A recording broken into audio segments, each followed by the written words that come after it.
Hello, I'm Jeremy Fuster with TheWrap. After 146 days of striking and 5 days of negotiations, there is finally a new contract for the Writers Guild of America.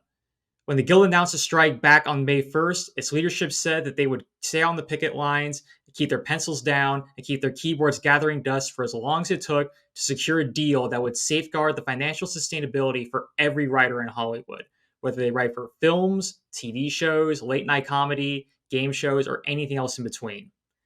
This week, the Guild has declared mission accomplished and has published a 94-page contract that it believes will bring transformative change to the industry. Thing is, it can be hard for people not familiar with how Hollywood contracts work to read through this contract and understand just why this is a big deal.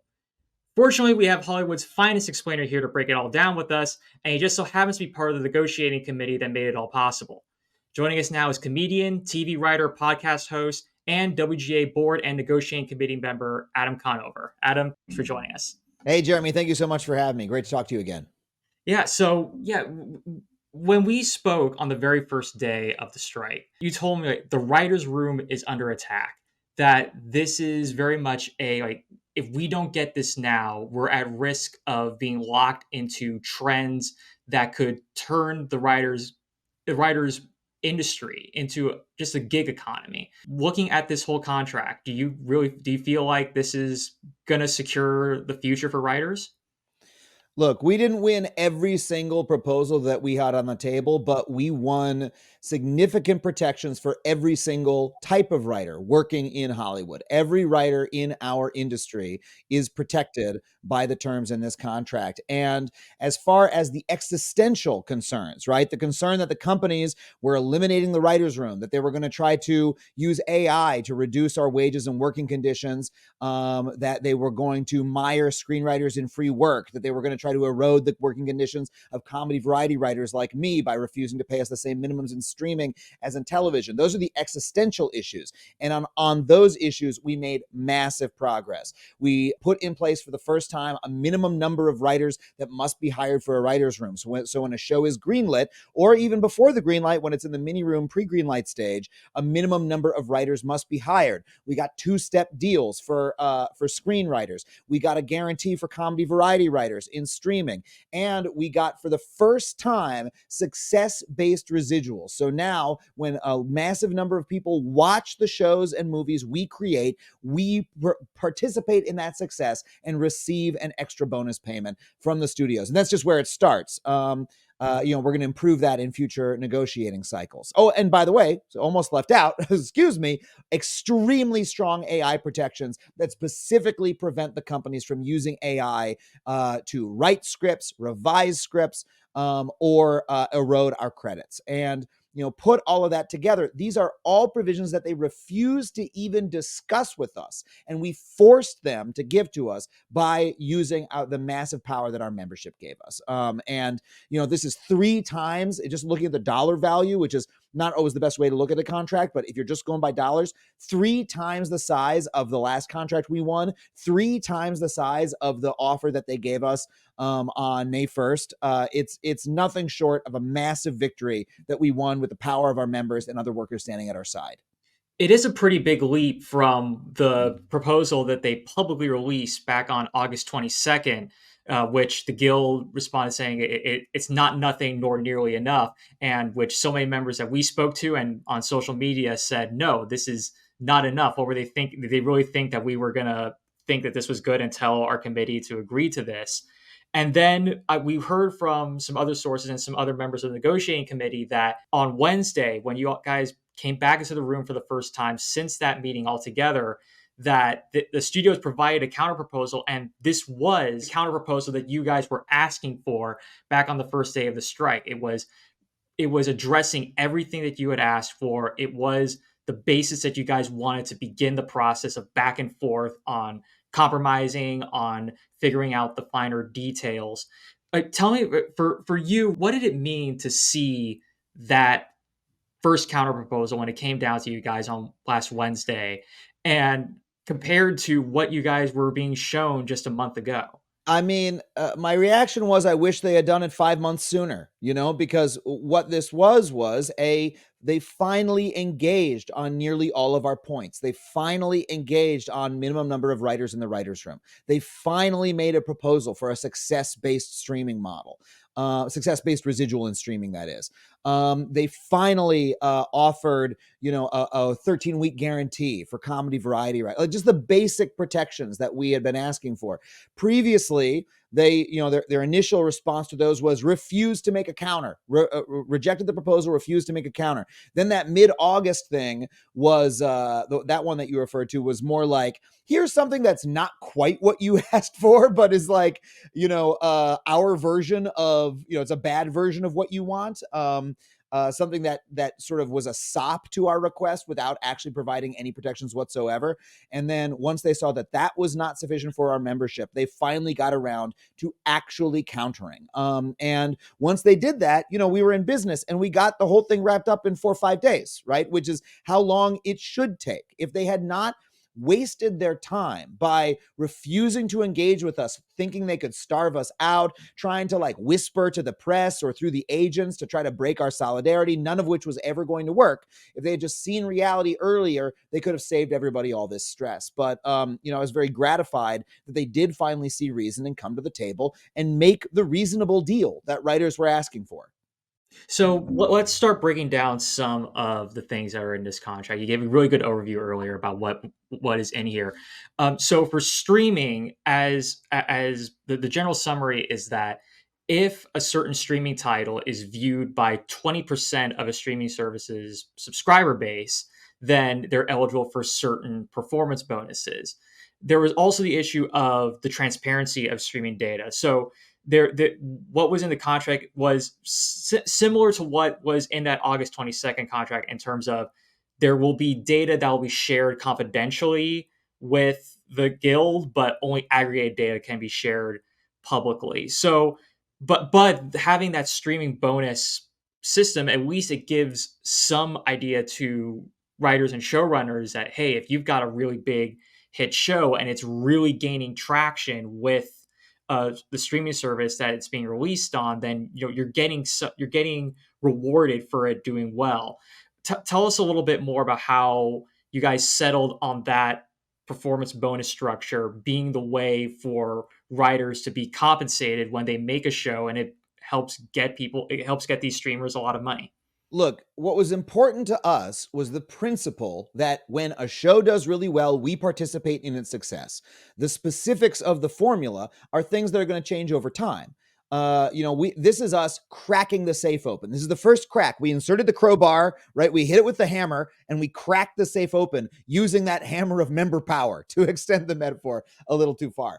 And then 3 years from now, we're going to go back in, we're going to widen that opening. And 6 years from now, we're going to go in and widen that opening. It's the same thing that happened when residuals were first invented in the 1960s and when we first got coverage of the internet in 2008. It starts small, but the first thing is to get the jurisdiction and then widen it in the subsequent years. And that is what they were never going to give us until we went on strike. So, how we arrived at that formula, that was the version of a success-based residual that they were willing to do.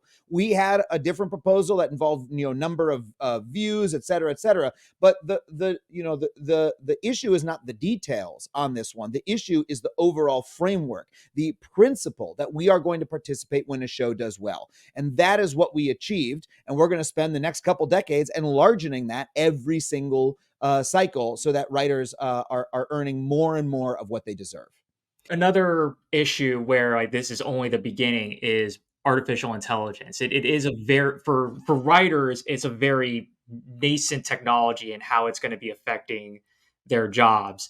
And for AI, it's I understand that it took several days, especially towards the end, to really nail down that language. But something that was really key here was that the WGA is reserving the right to prevent its members' work from being used to train data sets. So the data sets, for those of you who don't understand, that's the data that the AI programs use to learn natural language and then to be able to write a certain scene in the style of someone like like David Mamet or Christopher Nolan. Like they would read a Christopher Nolan script and then try to emulate it. like I understand that in the August 22nd contract, they didn't talk at all in their proposal about that data set learning. And that is something that both WGA and SAG-AFTRA is really concerned about. Just tell us a little bit more about like, having to iron out this, all of this language when back in May, you guys weren't being offered anything more than just an annual meeting. Rather, they weren't willing to discuss that on any level. And then we heard back in August that AI was like the first thing they really started relenting on, and now you guys have some pretty comprehensive stuff, even though we don't know how far AI is going to go in the future. We can't protect against every possible imagined hypothetical use of this technology, especially because, much like crypto, this is a technology that is powered by hype and that people are asserting a speculation about how it will be used in the future that is completely divorced from A, the actual technology, or B, any understanding of how the industry works. It's very, very difficult to cover every single possible use case. So what we have in the contract is the reserved right to assert our, either via copyright law or the MBA, to object to any particular uses that might come from the training. This was something we had to go back and forth with the company's lawyers on. They did not all agree on their side. It was that deal point. Every deal has that one point that the lawyers keep arguing about long after everybody else wishes it was wrapped up, right? Because they can't get that one little term right. And that was this point. But we are very happy with where we ended up, which is that the companies do not have a blanket right to train. We reserve the right to assert our rights to the material under the MBA. Look, a union is an active organization. We don't expect one contract to solve every problem in perpetuity. We know that exploitive uses are going to arise, and when they do, we will fight them. That is what a union does. So we have very good coverage for today. We have specific cover. It's not just something blanket like the DGA got. A director cannot be replaced with AI. This sort of like loosey-goosey language. This is specific about the terms in our contract that cannot be performed by artificial intelligence, that cannot have artificial intelligence included in them. It has specific disclosure requirements that when the companies do use artificial intelligence, they have to disclose it to us. It ensures that our credits cannot be reduced because of AI. And we reserve the right to examine future uses and object to those as well, in future rounds of bargaining or through arbitration or another enforcement means like that. So this is as strong as we could possibly get in this contract. And the reason it is because the companies inflamed our membership by refusing to bargain on this 6 months ago. If they had bargained on it, then it wouldn't have been such a powerful issue. But because they raised the importance of the issue among our membership, we were able to tell them, look, if you don't give us strong terms here, we're not going to be able to get this deal ratified, because our membership is obsessed with this topic and will not accept less than total protection. And that's what we got them. And another thing that it didn't get all the snappy signs, all the nice little clips that ended up on the picket line signs. But another core issue I know was minimum staffing requirements. We talked with people this summer, people like Marta Kaufman, who were telling me how there was real fear that with the trend going on with mini rooms, that writers, younger writers who don't have the experience or the networking, they're going to be desperate to get any sort of employment, and they end up on these shows where they write the scripts before shows even greenlit, but then when it is greenlit, they're not kept around to learn about the production process. Tell us a bit about codifying the writer's room, as you've said countless times, and what is in there in the contract that you feel can help secure that pipeline from staff writer to writer producer to hopefully showrunner. Yeah, I mean, we guaranteed the existence of the writer's room in the contract for the first time. Prior to this, it would have been completely legal under the MBA for the companies to hire one showrunner and then have that person farm out scripts to freelancers. If we had allowed that model to take root, it would have resulted in the utter destruction of writing as a middle-class career. It would turn into something where, you hope you get a freelance script or two so you can make, $5,000 as a writer that year in between your shifts at Starbucks. And that was something we were not going to allow. So what we have in the contract for the first time is a guarantee that when a television show is made, whether it's written in a mini room or a regular room, that there must be a writer's room of some kind, and that it employ a certain minimum number of writers, depending on whether it's a mini room or a regular room and how many episodes have been ordered. And, different writers in different ranks are specified. And that means that the writer's room will continue to exist. So in the same way that when, a director is hired, there also has to be an AC and a second AC and a DP and, all those sorts of terms that all the other unions have, we now have for the writer's room as well. We also now have a requirement that writers have to be brought to production. There have to be writers on set during production. And one of the reasons we have that term is because writing happens in production. A television show cannot, in fact, be made without some amount of writing happening on set, whether it's tweaking a line for an actor or, realizing that a prop change needs to be made because it doesn't match the writing, right, etc. And so we now have a guarantee that there will be writers in production as well. Now, the one thing we did not win was a guaranteed writers' minimums in post. Writers are almost always required to be in post, but the companies in the past couple of years have often stopped paying writers on a Writers Guild line to be in post, right? They'll pay them a smaller production fee. This happened to me on both of my shows. I was only paid my producer's fee in post, and as a result, I missed pension and health coverage that I otherwise would have had because I was not being paid my Writers Guild rate. Now, part of that was ignorance on my part. I didn't know I should have been asking for it, but also I didn't know that it was something the companies just started taking away from us, in the last 10 years. So we did not win that. However, that's something that we're going to be enforcing through arbitration and also through member education to make sure members know that this is something that they need to demand. But even though we did not win every single term that we wanted, because that's compromise, that's the nature of a negotiation, we got these terms in place for the first time that will protect the existence of the writer's room for generations of writers to come. A response that the studios gave back when the strike started was that having those minimum staffing requirements would make things too inflexible. Like they would cite things like, the Taylor Sheridans of the world who write it on their own, plus the fact that streaming. Well, Taylor Sheridan doesn't write on his own, but that's fine. So they made that argument.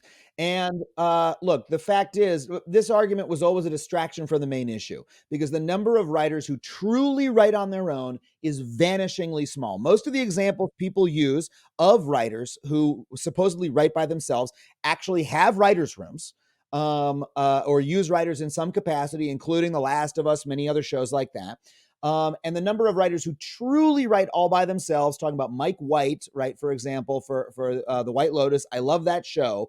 But, people start listing writers who work that way and they can't make their way up to 5, right? It is a vanishingly small number of writers who work that way. So what we did in order to get this deal done was in order to do some justice to, again, this very small minority, if a writer is contracted at the very beginning to write every single episode of their show all by themselves, then the minimum staffing requirements do not apply. They still can hire writers, but the minimum staffing requirements don't apply. This is going to affect a very small number of shows because almost no writers want to work that way and almost no writers can work that way because, executives still need to see rewrites. You know what I mean? You still need a lot of people to write television. But in order to allow this to happen a couple times a year, that was worth it in order to protect the 99.5% of writers who don't want to work alone and who have been telling us we need the writer's room protected because they are trying to take it away from us and we are pulling our hair out because we no longer have the help that we need. But that language is saying that they had to be contracted at the very beginning for that to take effect. Correct. That language was there to prevent any sort of loophole through the rules, loopholes around the staffing requirements. Correct. Well, so some people who are a little bit ignorant about how writing works would say something like, why don't they just make it the showrunner's choice? Like the showrunner can opt out of the staffing requirements. And that's a much loosey-goosier version.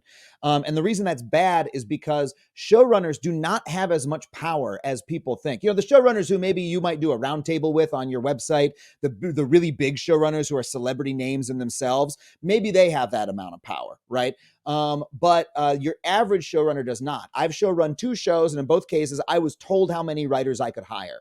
And so if we left it up to the showrunner, a showrunner opt-out, the companies would say, hey, we'd love to pick up your show. We're just going to need you to use that opt-out because, the show's too expensive for us otherwise. They would just say that to everybody, and they would cause that term to just completely disappear from the contract. So instead, We are not allowing the companies to put that much pressure on the writer. The showrunner must, if they want to opt out, the showrunner has to be contracted to write every single episode of the show. And very few writers are going to be interested in or even capable of doing that. And so that, limits the scope of the exception quite a bit and preserves the writer's room for everybody else who needs it. And you know what?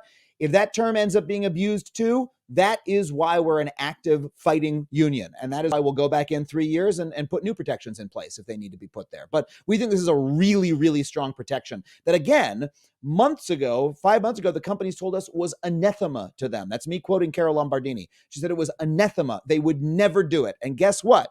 They realize that they need us. And without us, when we're on the picket line, they can't make another dollar on scripted entertainment. And they eventually had no choice but to accept our demands on this issue.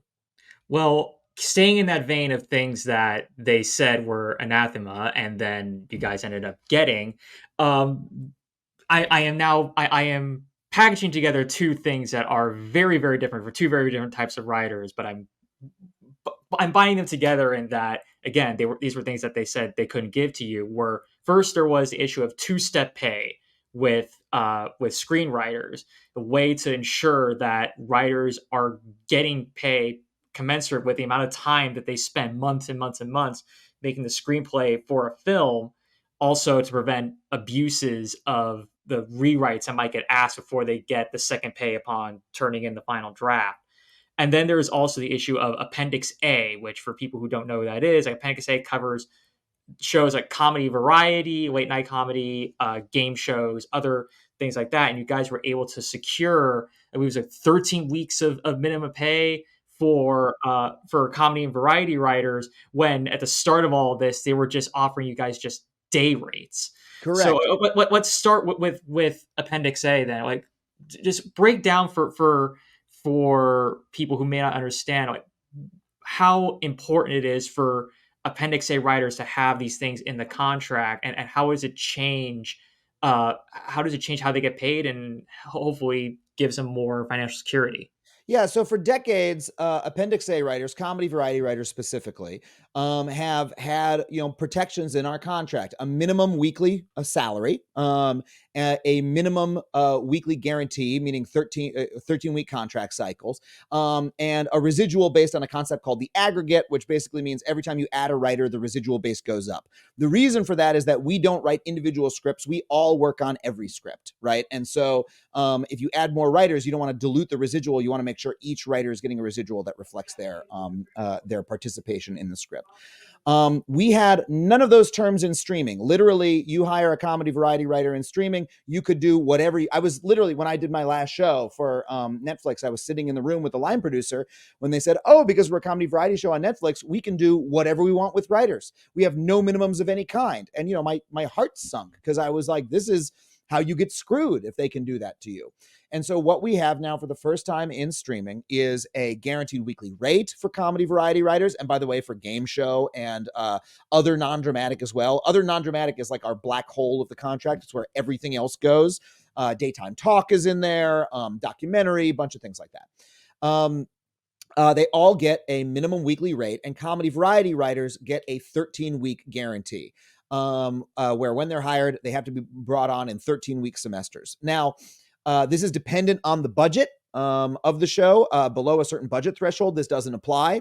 We'll have to see how those budget thresholds work out, because the fact is this is a sort of burgeoning part of streaming. There are not yet, hit late night shows or hit game shows on streaming, but there will be in the next few years, now that advertising is coming back into the market, which, lends itself towards a different sort of content than the sort of premium prestige TV model of the last couple of years. So we'll have to see what happens and adjust accordingly. But this is like a basic protection that they did not want to give us. If they had, and again, I'm really glad you pointed this out, the company's best offer when we went on strike was that they could hire and fire us at a day rate. And if we allowed that to happen, again, comedy writing would have gone from being a career into being a gig job. It would be something that you get to do, if you're lucky, on a Thursday and Friday before you have to go do stand-up comedy at the club on the weekends. Currently comedy variety writing for television is one of the few jobs that a comic like me can get that's stable. And so it was vitally important that that we win that, and I'm just so gratified that we did. For screenwriters, the two-step deals are something that we have been fighting for a long time. I'm not a screenwriter, and so I hope I represent the issue well.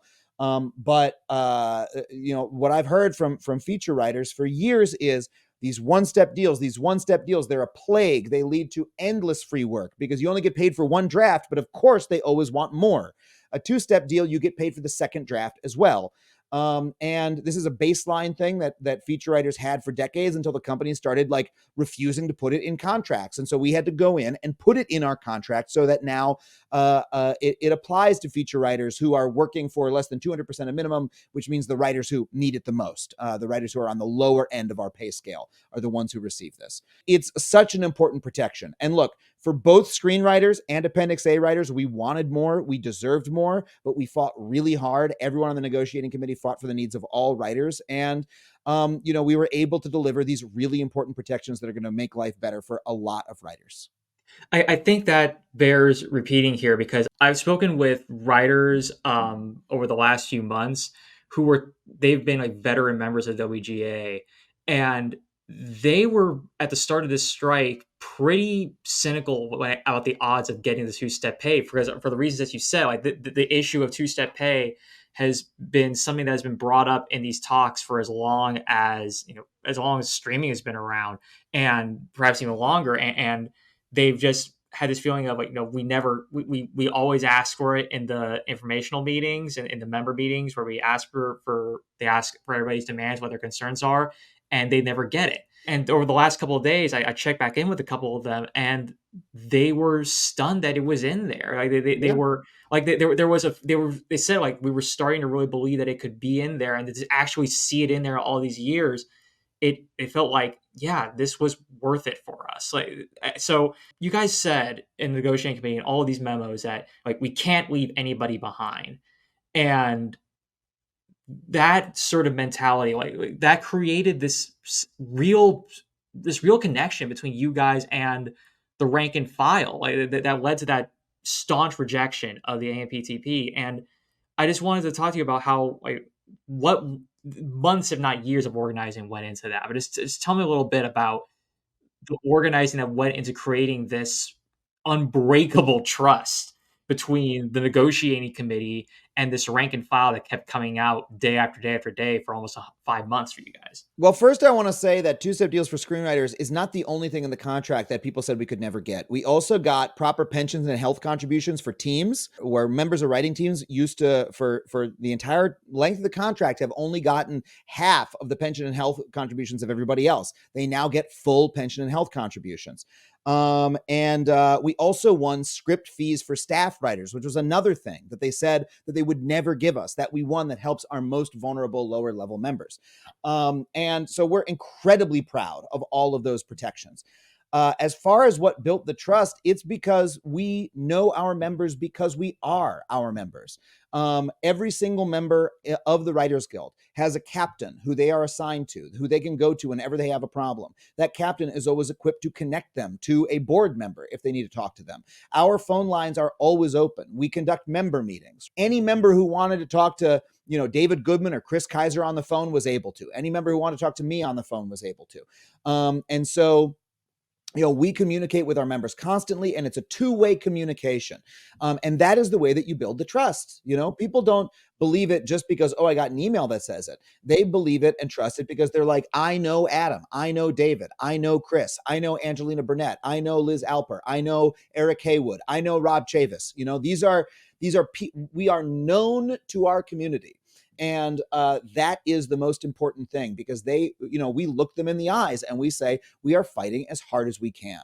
The other thing that we would impress upon each other is we are fighting for everybody. We're not leaving anybody behind. And Sometimes you say that and it feels like wishful thinking because you know that some groups have more power than others, right? Narrative television writers, there's more of them. Their work makes more money for the studios on average, right, than comedy variety. So, often people think, well, how is comedy variety ever going to win anything? Well, guess what? We did it because we said to each other, we're not leaving anybody behind. And that was true. In the last day of negotiations, when we were down to the last couple moves, and everybody realized that we weren't going to win everything. You know what I mean? The narrative television writers saw, oh my God, we're not going to get writers in post.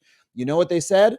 With their last bit of our leverage, we need to go make gains for screenwriters and Appendix A writers. That is our first priority right now. And our negotiating team, our co-chairs and Ellen Stutzman, went in and did it. And that is what actually happened in the room. And I'm so proud of that we did it. Of course, we're all in there fighting for ourselves and our part of the union, but we're also fighting for each other. And that is the most important thing. So this is on the very last day when you guys were on Sunday when you guys were talking about like I No, just want to make sure I didn't hear you. that was Friday. The Friday. last 2 days were like lawyers going back and forth Yeah. and dotting the I's and things like that. But this was our last big session. Where we were all together in person. Okay. And I would be remiss if we didn't talk about, the other big player in this whole summer, which was SAG-AFTRA. Sure. I remember going to the Sony lot and to the Disney lot the day before they announced the SAG-AFTRA strike, and there were a solid number of of WGA members there, and some SAG-AFTRA people marching there.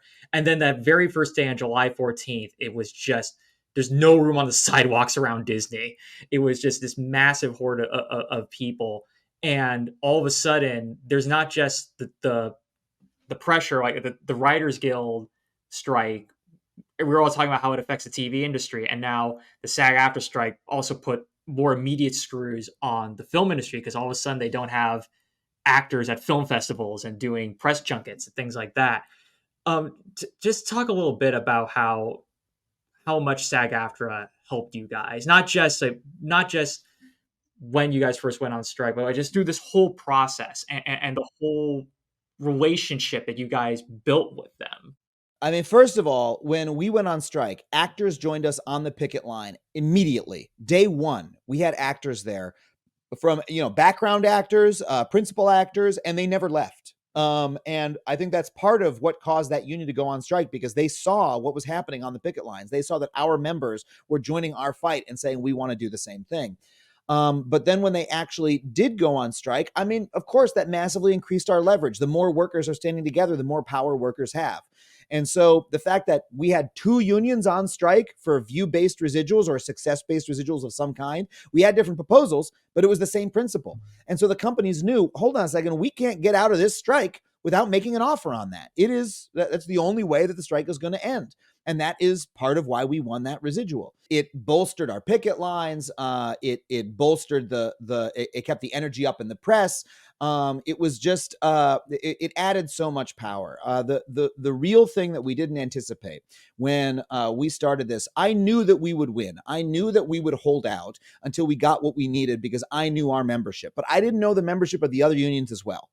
And what I didn't anticipate was that every union in town would turn out for us, that the Teamsters and IATSE would respect our picket lines on a massive scale and shut down production. I can say we shut down those productions, right? Within the first month of the strike, we had shut down production in LA County and most of the rest of the country.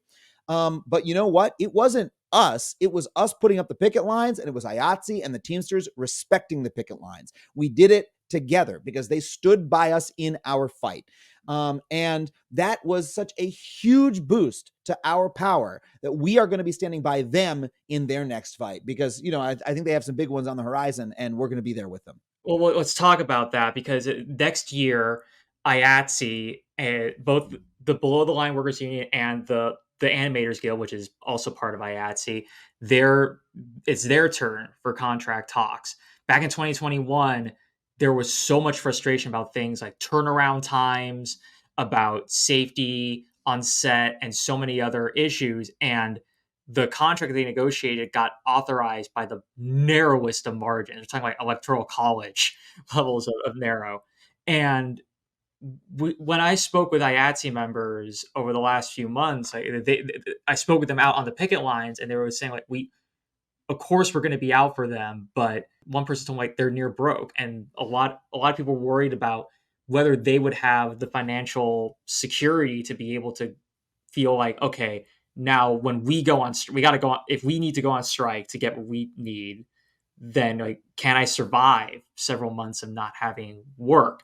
And one person said, like, I really hope that the other guilds will be there for us the same way we were for them.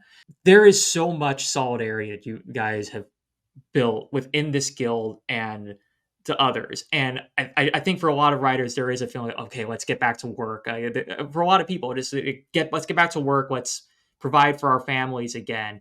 But tell us a little bit about what you think can and will be done by your guild, within your guild, amongst other guilds, to ensure that the momentum and the solidarity that you guys have built throughout this industry can continue into 2024 and then into the next round of negotiating in 2026. I mean, we'll do everything that we can. So the first rule of how one union helps another union is when the union taking the fight asks, you answer. So you don't decide what you should do to help them. You say, what do you need? And they tell you, and you do that thing.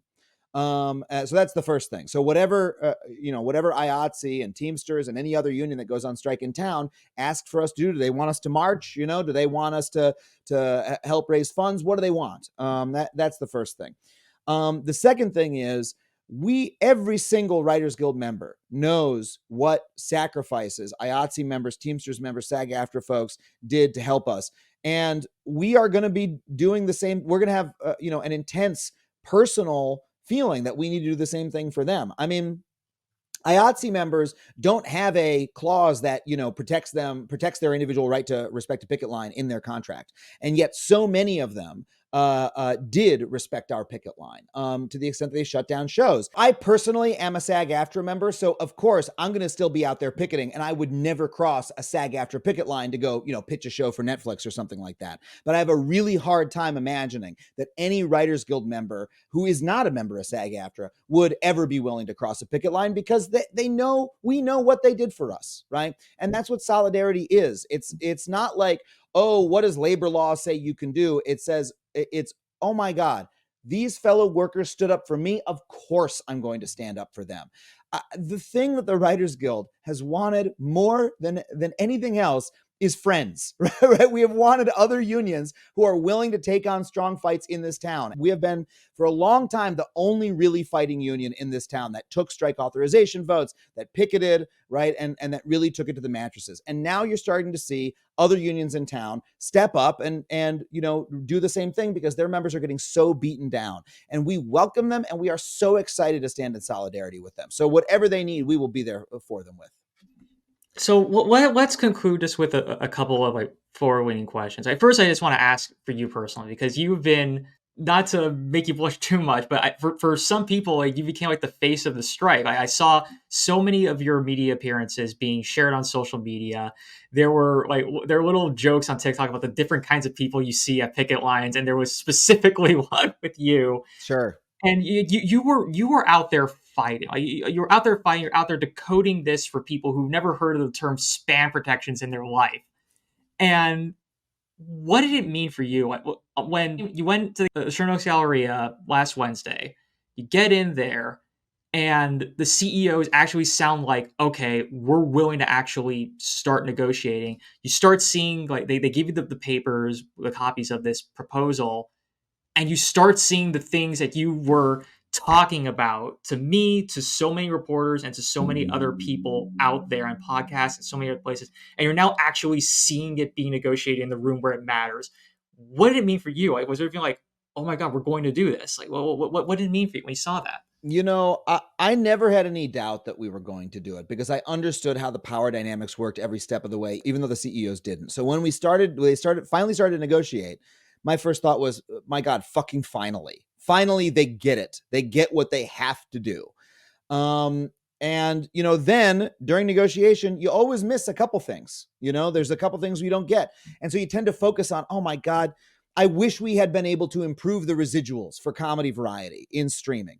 We have the worst residual in the entire book, and we weren't able to improve it. And I focused on that for a little bit. I was bummed out about it.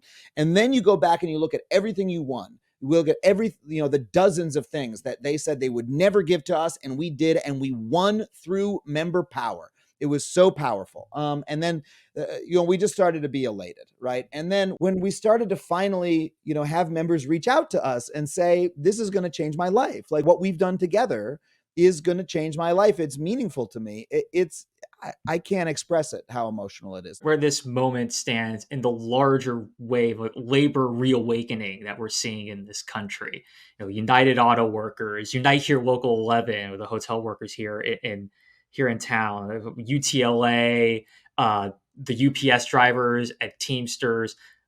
First off, a lot of those unions, you would see their logos on picket signs at these Hollywood rallies.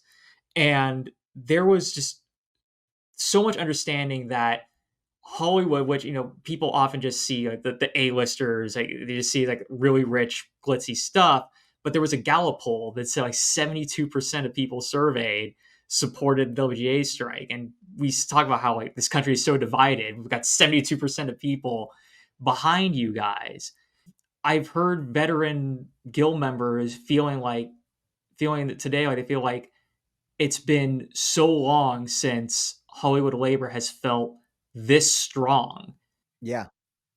Going forward, we talk so much about like how the hard language in the contract is providing a new rock for you guys going forward. And you compared it to things like the residuals being initially created in 1960, about the home video fights that happened later on. And now you have like these hard boundaries for streaming and AI and so many other things. But there's also just the stuff outside the room, the negotiating, that the unity that you guys all have, that allowed you guys to dig your heels in and say, we are going to get a full deal, and we are going to make sure that nothing gets by us, and we're going to take our time and make sure this is done right. How do you feel that union power is going to be like moving forward? Like, do you feel like what we have seen this summer, regardless of whether or not there's a strike going forward, that just that union presence is going to continue playing a role in Hollywood contracts in years to come? Oh, absolutely. I mean, I really feel, maybe I'm feeling my oats today, if that's the word. But I think that what we're living through is a realignment of the relationship between Hollywood labor and management. The AMPTP was founded in 1980 something, right? The current incarnation of it, by Nick Counter. And that was the Reagan era, right? And they designed a strategy whereby it's basically a cartel by which the companies bargain together in order to press the power of labor. That's the only reason it exists, is to push our wages down. And they do that by pitting writers against each other, pitting unions against each other, negotiating with the weakest union first, and then patterning that deal onto every other union in town. And that strategy has served them well for 40 years until this year, when it utterly failed, and they know it utterly failed. The AMPTP structure not just caused the strike, it prolonged the strike, and the strategy that they used actually inflamed the strike so that we got more than if they had just played along with us at the beginning and been good negotiating partners. And every other union in town saw that. They saw that being strong, mobilizing member power, and going on strike works.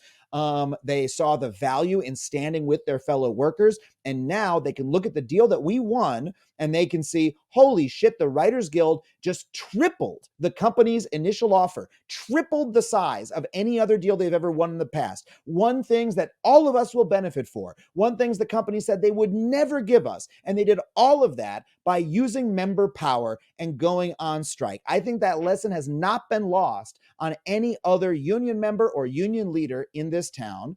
And I think that as a result of that, it's a new day for labor in Hollywood. I think that from now on, you're going to see the unions being much stronger, working together far more, and being far less willing to, frankly, accept the bullshit that the capitalists have been trying to shove down our throat for the past, 40 years. I think that day is over. That's not to say we're going to win every battle in the future, but I think that things have changed. I think that what we have seen is the fundamental landscape of labor in this town shift massively for the better, and that is going to be a lasting change. And I am just, it's it's like the honor and pinnacle of my career to even be part of it. It's just been such a privilege to be involved in this fight. And I'm so grateful to all the members who made it happen. I'm so grateful to every union member who stood with us. I'm thankful to all the non-union members who stood with us. Jeremy, I cannot count for you how many non-union Hollywood workers came to our picket lines and said, look at us. We're the music supervisors. We're the post-production workers. We're the PAs. And we're the VFX workers. And we're starting a union too. We're the choreographers. And we're sick of it. We're starting a union too. And I said to them, fucking hell yeah. I gave them my email address and you said, you show me where to show up, right? And that's where I'll be. And that is what is going to be the future. That's going to be the next 40 years of this town, is workers standing up for our common interest and winning. Well, over the last week, some of the headlines that we've heard and some of the press releases we've heard, including VFX artists at Marvel unionizing. Yep. Just today, production workers at Disney unionizing. There's a lot of uncertainty in Hollywood's future, but I think the one thing that is certain is that the unions will be a big part of it.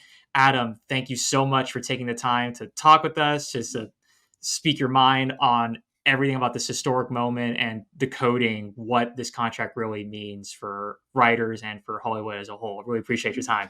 Thank you so much, Jeremy. And thank you for your wonderful work. I really appreciate your reporting all through the strike. Thank you. And we'll have more of that reporting at TheWrap.com. We hope that you watching can subscribe to our Rock Pro section. We have a free trial still up, and we're going to continue to follow how SAG-AFTRA's negotiations go and what all of that means for Hollywood going forward. But thank you all very much for watching. I'm Jeremy Fuster, and we'll see you soon.